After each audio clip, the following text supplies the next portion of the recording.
Good day everyone. तो Rahul classes में आपका फिर से स्वागत है। तो आज की इस वीडियो में क्लास 10 आर्य सवाल की टॉपिक पॉलिनोमियल्स के एक्सरसाइज 2C की क्वेश्चन नंबर 16 to 20 को डिस्कस करेंगे। इसके पहले के वीडियोस मैंने डाल दिया है, जिसको आप नीचे डिस्क्रिप्शन बॉक्स या फिर कमेंट बॉक्स में जाकर चेक कीजिए, वहां पे आपको उसका लिंक मिल जाएगा। ठीक है, तो क्वेश्चन नंबर 16 की तरफ हम लोग मूव करते हैं। देखिए क्वेश्चन नंबर 16 क्या बोला गया, आप यहाँ पे पढ़ सकते हैं। बोल रहा है कि if alpha and beta are the zeros of the polynomial 2x square plus 7x plus 5। मतलब अल्फा और बीटा के बारे में क्या बोला गया है कि इस पॉलिनोमियल के जीरोज हैं। तो फाइंड क्या करना है, right the value of alpha plus alpha beta की वैल्यू को फाइंड करना है। बड़े ही आसान तरीके से हम लोग फाइंड कर लेंगे। देखिए इसमें करेंगे क्या, मेरे पास ये एक्सप्रेशन दिया गया है पॉलिनोमियल्स के, और हम लोग जीरोज और कोफिशिएंट्स के बीच में एक रिलेशन जानते हैं। फर्स्ट रिलेशन होता है अल्फा प्लस बीटा वाला, और दूसरा रिलेशन होता है अल्फा इंटू बीटा वाला। तो अल्फा प्लस बीटा वाले रिलेशन से इसकी वैल्यू को फाइंड करेंगे, और अल्फा इंटू बीटा वाला रिलेशन से इसकी वैल्यूज को फाइंड करेंगे, और दोनों को ऐड करके हम लोग क्या निकालेंगे, इसकी वैल्यूज को निकाल देंगे। देखिए तो हम लोग जानते हैं कि अल्फा बीटा क्या है, क्वेश्चन में दिया गया है कि इसके जीरोज हैं। तो इसको अगर हम लोग लिखना चाहें तो, और ये एक्चुअल किस फॉर्मेट पे है, ये एक्चुअली किस फॉर्मेट में, ax square plus bx plus c के फॉर्मेट में है। यहां से क्या करेंगे, a निकाल लेंगे, b निकाल लेंगे, c निकाल लेंगे। ठीक है, और हम लोग एक चीज पढ़े हैं, क्या पढ़े हैं भाई, तो देखिए यहाँ पे हम लोग पढ़े हैं sum of zeros alpha plus beta equal to क्या होता है, माइनस बी बाई ए होता है। इतना तो हम लोग पढ़े हैं। ठीक है, तो alpha plus beta equal to minus b by, यहाँ से अल्फा प्लस बीटा की वैल्यू आ जाएगी। तो माइनस बी सबसे पहले निकाल लेंगे, माइनस साइन यहाँ पे दे देंगे, और बी कितना दिख रहा है यहाँ पे आप कंपेयर कीजिए, तो बी आपको 7 दिख रहा होगा, तो बी 7 पुट कर लेते हैं।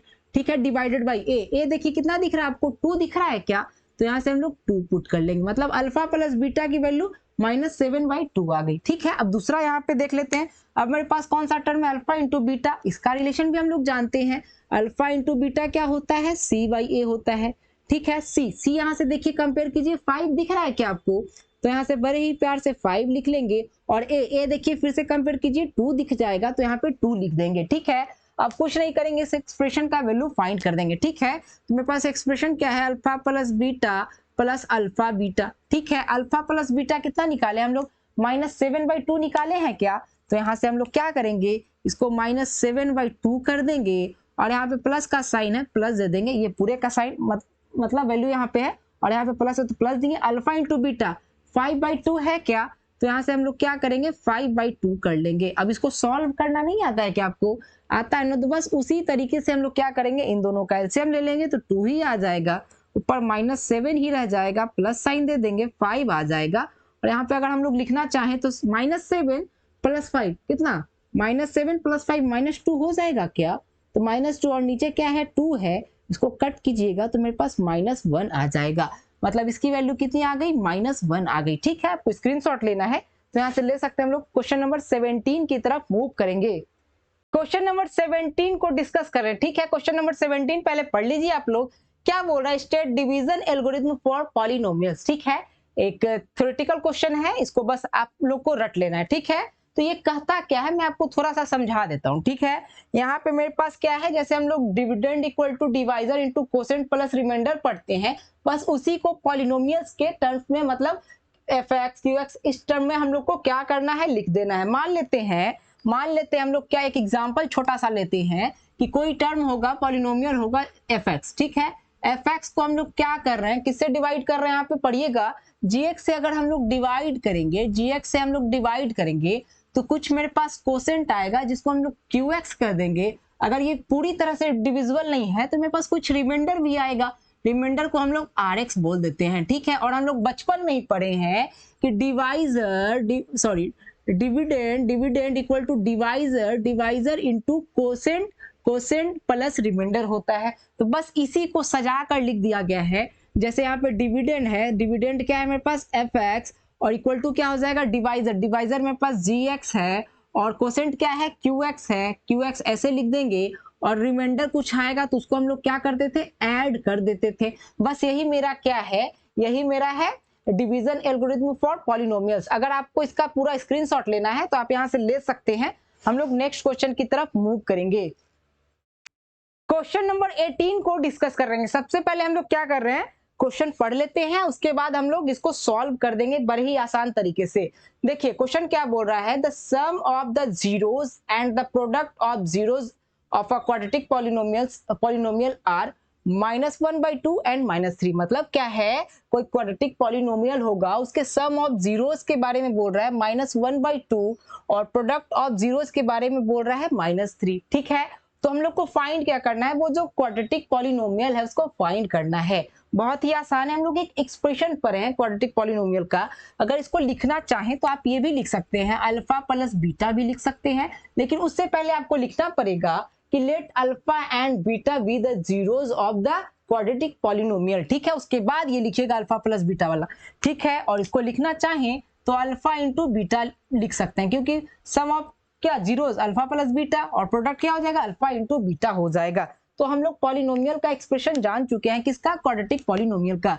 ठीक है, तो हम लोग यहाँ लिखेंगे रिक्वायर्ड क्या, क्वाड्रेटिक पॉलिनोमियल, क्वाड्रेटिक क्या, पॉलिनोमियल। ठीक है, हम लोग क्या पढ़े हैं, देखिए हम लोग एक एक्सप्रेशन पढ़े हैं।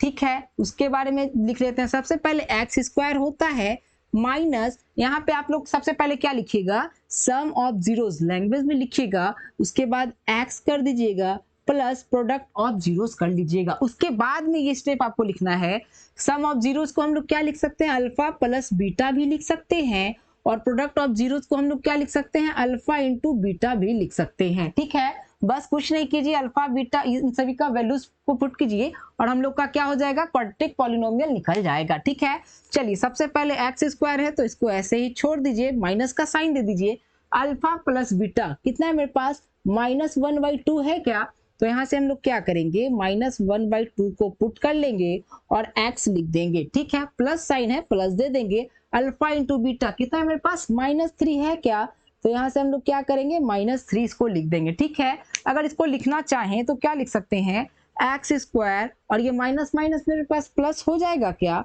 और यहाँ पे 1/2x कर लेंगे और यहाँ प्लस माइनस क्या हो जाएगा मेरे पास, माइनस हो जाएगा और यहाँ पे 3 हो जाएगा, और यही आपका आंसर भी दिया गया है। स्क्रीनशॉट लेना चाहते हैं तो यहाँ से ले सकते हैं। हम लोग नेक्स्ट क्वेश्चन की तरफ मूव करेंगे।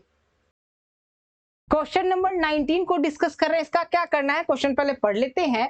Right the zeros of the quadratic polynomial, मतलब इस क्वाड्रेटिक पॉलिनोमियल के जीरोज को फाइंड करना है। ठीक है, बड़े ही आसान तरीके से इसको भी फाइंड कर लेंगे। इसको स्प्लिट नहीं करेंगे, क्यों नहीं करेंगे कि स्प्लिट हम लोग 3 टर्म्स रहते हैं तभी करते हैं। ठीक है, यहाँ तो 2 ही टर्म्स है तो इसको डायरेक्टली हम लोग सॉल्व करके बना डालेंगे। ठीक है, तो यहाँ पे हम लोग लिखेंगे फॉर जीरोज ऑफ क्या, क्वाड्रेटिक पॉलिनोमियल। ठीक है, क्वाड्रेटिक पॉलिनोमियल के जीरोज के लिए हम लोग क्या जानते हैं, कि जो fx होता है वो किसके इक्वल हो जाता है, जीरो। मतलब जीरोज का मतलब क्या होता है कि जो पूरे टर्म को जीरो कर दे। ठीक है, तो यहाँ पे इस fx इक्वल टू क्या कर लेंगे, हम लोग जीरो कर लेंगे। ठीक है, और fx मेरे पास क्या है, यहाँ पे क्वेश्चन में देखिएगा तो मेरे पास जो दिया गया है 6x स्क्वायर -3 इक्वल टू 0 दिया गया है, मतलब जीरो नहीं, ये दिया गया fx, और हम लोग जीरो फाइंड करने के लिए इसको जीरो के इक्वल कर देंगे। ठीक है, तो यहाँ से बड़े ही आसान तरीके से इसको उधर कर देंगे तो मेरे पास क्या आ जाएगा, 6x स्क्वायर आ जाएगा इक्वल टू -3 है तो उधर जाके क्या हो जाएगा मेरे पास, +3 हो जाएगा। यहाँ से अगर निकालना चाहें तो x स्क्वायर इक्वल टू ये 6 मल्टीप्लाई में है तो उधर जाकर क्या हो जाएगा, डिवाइड में हो जाएगा, कुछ ऐसा। इसको काट दीजिए तो मेरे पास कितना आ जाएगा, 1/2। हम लोग को फाइंड क्या करना है, x की वैल्यू को फाइंड करना है। यहाँ पे आ क्या आ रहा है, x स्क्वायर आ रहा है, तो कुछ नहीं करेंगे, स्क्वायर को उधर करेंगे तो मेरे पास प्लस माइनस साइन के साथ क्या आ जाएगा, रूट चढ़ जाएगा। ठीक है, एक बार प्लस और एक बार माइनस क्या कर लेंगे, √1/2। ठीक है, और इसी को अगर लिखना चाहें तो हम लोग क्या लिख सकते हैं, एक बार प्लस देंगे। ठीक है, प्लस वाला साइन छोड़ दीजिए, नहीं लिखिए या फिर लिखिए, बात बराबर है। √1 कितना होता है मेरे पास, 1 ही हो जाता है, और √2 रूट में फंसा रह जाता है। ठीक है, √1 का वैल्यू कितना, 1 होता है, और √2 में फंसा रह जाता है। और दूसरा क्या हो जाएगा, एक बार माइनस वाला ले लेंगे तो माइनस कर लेंगे, फिर से वही √1 का वैल्यू 1 हो जाएगा और नीचे √2 में फंसा रह जाएगा। ठीक है, 2 रूट में फंसा रह जाएगा, तो ये आपका क्या हो जाएगा, जीरोज हो जाएगा। स्क्रीनशॉट लेना है तो यहाँ से ले सकते हैं। हम लोग नेक्स्ट क्वेश्चन की तरफ मूव करेंगे। क्वेश्चन नंबर 20 और इस वीडियो के लास्ट क्वेश्चन को देखना है। इसमें क्या करना है, क्वेश्चन पढ़ लीजिएगा।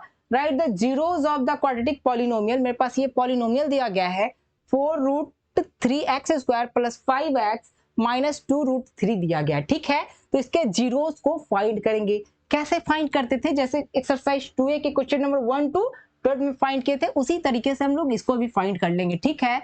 तो हम लोग क्या करते थे, यहाँ पे जो ये टर्म रहता था इसको किससे मल्टीप्लाई करते थे, आगे वाले टर्म से मल्टीप्लाई करते थे, ठीक है। तो यहाँ पे मेरे पास कितना है, तो यहाँ पे लिखना चाहें तो 2√3 यहाँ पे दिख रहा है, ठीक है। आगे कितना दिख रहा है मेरे पास, आगे दिख रहा है 4√3 और यहाँ पे x² भी दिख रहा है, तो इसको ऐसे लिख लेंगे। अब इसको बारी बारी से मल्टीप्लाई करते हैं। देखिए मल्टीप्लाई करेंगे तो सबसे पहले कितना आ जाएगा, माइनस साइन का माइनस ही रहने दीजिए। 2 × 4 सबसे पहले जो सिंपल इसको मल्टीप्लाई कर लीजिए। 2 × 4 कितना हो जाएगा मेरे पास, 8 हो जाएगा क्या। और √3 × √3 हम लोग जानते हैं √3 का स्क्वायर करेंगे 3 आ जाएगा, तो यहाँ से 3 लिख देंगे। और यहाँ पे मेरे पास x² है, इन दोनों को मल्टीप्लाई कर दीजिए, कितना आ जाएगा 24x²। अब हम लोग क्या करते थे, जो मल्टीप्लाई करने के बाद आता था इसको ऐसा स्प्लिट करते थे कि यहाँ पे मल्टीप्लाई करने पे तो ये आए और ऐड या सब्ट्रैक्ट करने पे ये आए, ठीक है। तो जाहिर सी बात है स्प्लिट करेंगे तो मल्टीप्लाई करने पे तो यही आएगा, लेकिन हम लोग को ये भी चेक करना होगा कि ऐड या सब्ट्रैक्ट करने पे ये 5x आना चाहिए, ठीक है। तो स्प्लिट करते हैं। देखिए सबसे पहले इसको कैसे स्प्लिट कर सकते हैं, 1 × कितना लिख सकते हैं, 24 लिख सकते हैं, ठीक है। दूसरा क्या लिख सकते हैं, 2 × 12 लिख सकते हैं। तीसरा क्या लिख सकते हैं, 3 × कितना लिख सकते हैं, 8 लिख सकते हैं। फोर्थ क्या लिख सकते हैं, 4 × 6 लिख सकते हैं। आगे लिख सकते हैं क्या, फिर से 6 × 4 होगा, जो कि ये फिर से रिपीट कर जाएगा, ठीक है। तो यहीं तक हम लोग छोड़ देते हैं। अब हम लोग चेक करेंगे कि ऐड या सब्ट्रैक्ट करने पे +5x किस में आ रहा है, ठीक है। तो देखिए अगर इन दोनों को ऐड या सब्ट्रैक्ट कुछ भी कीजिए तो कभी भी 5x तो नहीं आने वाला, ठीक है। यहाँ पे भी ऐड या सब्ट्रैक्ट कीजिए, 12 + 2 कितना 14, सब्ट्रैक्ट कीजिएगा 10 ही आएगा, 5x तो नहीं आ रहा है। इसको भी कीजिएगा तो या तो 10 आएगा या फिर 2 आएगा, ठीक है, बच गया ये। तो यहाँ पे देखिए इसको अगर हम लोग प्लस में रख लें और इसको अगर माइनस भी दे दे, 8 - 3 कितना हो जाएगा, 5 हो जाएगा।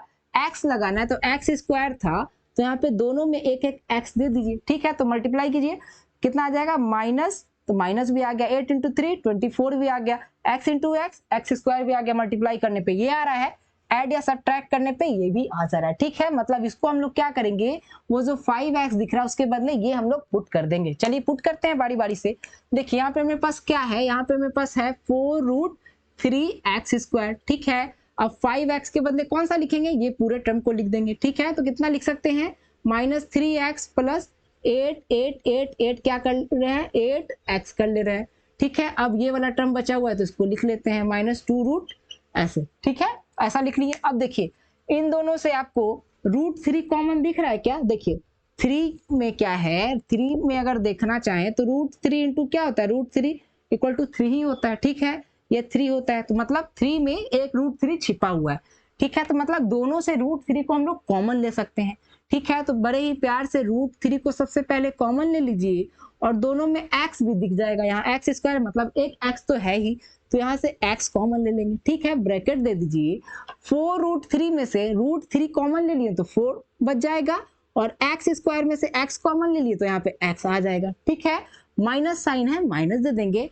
3 में से √3 निकालिए, 3 में से क्या है, √3 निकालिए तो मेरे पास √3 बचा क्या, तो यहाँ पे √3 लिख देंगे और ब्रैकेट को यहाँ पे क्लोज कर देंगे। अब इन दोनों से चेक कीजिए, दोनों में आपको 2 कॉमन दिख रहा होगा, ठीक है। तो प्लस साइन यहाँ पे जो है दे देंगे, 2 कॉमन निकाल लेते हैं, 8 में से 2 कॉमन गया तो 4 आ जाएगा, 4x, माइनस साइन है माइनस दे देंगे, 2 कॉमन ले चुके हैं तो मेरे पास √3 बच जाएगा क्या, √3 बच जाएगा क्या, यहाँ तक लिख दिए। अब इन दोनों में देखिए 4x - √3, 4x - √3 दोनों में कॉमन दिख रहा है, तो दोनों से बड़े ही प्यार से 4x - √3 को कॉमन निकाल लेंगे, ठीक है। अब इधर क्या बच गया, पूरे टर्म में से इस टर्म को कॉमन निकालिए तो मेरे पास ये बच जाएगा क्या, तो √3 क्या हो जाएगा, x हो जाएगा, प्लस का साइन दे देंगे। पूरे टर्म में से इसको कॉमन निकाल चुके हैं तो मेरे पास कौन सा बच जाएगा, 2 बच जाएगा, ठीक है। अब यहाँ से क्या करेंगे, जीरोस फाइंड कर देंगे। ये तो स्प्लिट हो गया। अब हम लोग क्या लिखेंगे, फॉर जीरोस का मतलब क्या होता है, x का वैसा वैल्यू जो इस पूरे जो fx वाला टर्म है इसके पूरे टर्म को क्या कर दे, 0 कर दे, ठीक है। तो बस कुछ नहीं करेंगे, fx इसी के बदले हम लोग इसको तोड़ के लाए तो यहाँ पे डायरेक्ट इसको उतार देंगे, ठीक है। तो यहाँ उतार दीजिए, क्या है मेरे पास 4x - √3 है और यहाँ पे क्या है √3x + 2 है, इक्वल टू 0 कर लेंगे। ठीक है, दोनों को अलग अलग 0 करके x का वैल्यू फाइंड कर लेंगे। तो यहाँ से क्या आ जाएगा 4x minus root 3 equal to 0 और यहाँ क्या आ जाएगा root 3x plus 2 equal to 0 आ जाएगा। यहाँ से निकालना चाहें तो 4x इक्वल टू कितना आ जाएगा, ये इसको उधर कीजिए तो रूट 3 आ जाएगा। तो x का वैल्यू निकालना चाहें तो रूट 3y कितना हो जाएगा 4 हो जाएगा। और इधर से निकालना चाहें तो यहाँ पे ऐसे ही रूट 3x रहने दीजिए, इसको उधर करेंगे तो -2 हो जाएगा। x को रहने दीजिए 2 और ये नीचे डिवाइड में चला जाएगा तो रूट 3 कुछ ऐसा आ जाएगा। आंसर हम लोग चेक कर लेते हैं कितना आ रहा है मेरे पास, -2/√3 एंड √3/4। ठीक है, आंसर भी मैच कर चुका है। स्क्रीनशॉट लेना चाहते हैं तो यहाँ से स्क्रीनशॉट दे सकते हैं। हम लोग थैंक यू स्लाइड की तरफ मूव करेंगे। देखिए ठीक है, तो देखने के लिए बहुत धन्यवाद। अगर आपको कुछ प्रॉब्लम आती है, कहीं समझने में दिक्कत होती है, तो यहाँ पे मेरा इंस्टा आईडी दिया गया है, आप वहां से जाकर क्या कर सकते हैं, मुझे फॉलो करके मुझसे क्वेश्चंस पूछ सकते हैं। ठीक है, तो पढ़ने के लिए बहुत धन्यवाद। खेलते रहिए, पढ़ते रहिए और मुस्कुराइए भी। Thanks friends, have a nice day. मिलते हैं नेक्स्ट वीडियो में।